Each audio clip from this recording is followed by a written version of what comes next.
Hello everyone, welcome to Mini Kitchen Meals. Today let's make soft and fluffy, delicious Goan Pav. To make pav, first we need to activate the yeast. In a bowl, pour in 1/3 cup of lukewarm water. Make sure the water isn't too hot or it will kill the yeast cells completely. Next, drop in 2 teaspoons of sugar and 1 and 3/4 teaspoon of active dry yeast. Give everything a really gentle stir to dissolve the granules.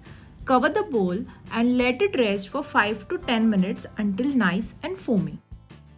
While the yeast is activating, grab another bowl.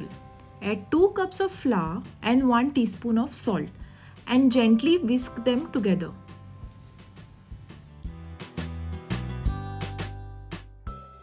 Now, let's check on the yeast we have activated.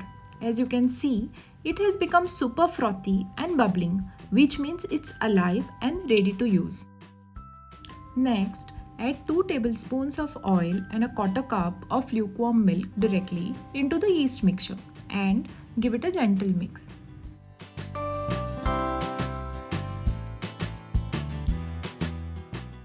Once combined, pour the yeast mixture into the flour. Then, with the help of a spoon, gently mix the yeast into the flour until a dough starts to form. Now, gradually add water while mixing with a spoon until you get a sticky dough. At this stage, be careful while adding the water. The amount of water may vary depending on the flour, so add little by little. If the dough becomes too wet, simply add a little more flour. If it feels too dry, add a splash of water. We actually want the dough to be slightly sticky, so knead the dough just until it reaches that perfect sticky consistency. Next, add 1 tablespoon of vegetable oil and mix well.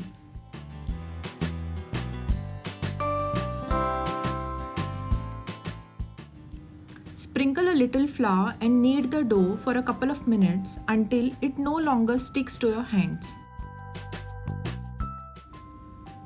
Dust the working surface with flour and transfer the dough onto it. Now, using the base of your palm, stretch and fold the dough continuously for about 8 to 10 minutes until the dough turns smooth and elastic. This helps to incorporate air into the dough, making the pav light, soft and fluffy. If the dough feels sticky while kneading, sprinkle a little more flour. As you can see, the dough is nice and soft. Now shape the dough into a smooth ball. Now we'll grease the same ball with oil and place the dough inside. Lightly oil the dough with a half teaspoon of oil so it does not dry up. Cover the dough and keep it in a warm place for about 45 minutes or until it doubles in size. Now look at our dough after 45 minutes. It has beautifully doubled in size. Gently punch it down to release all that trapped air inside. We will give it a quick stretches and folds right in the ball before moving it to the counter. Make sure not to apply too much pressure here as we want to keep the dough nice and soft. Lightly dust the surface with flour and transfer the deflated dough. Pull the edges inward, rolling it gently until it forms a smooth, even log shape and divide it into equal parts so the pav bakes evenly. Next, take each piece of dough and stretch the edges underneath to form a smooth, tight ball.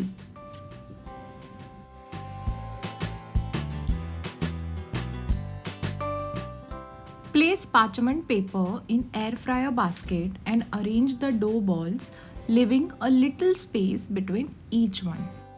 Cover the air fryer basket with plastic and let them proof again for another 20 minutes until they look nice and puffy.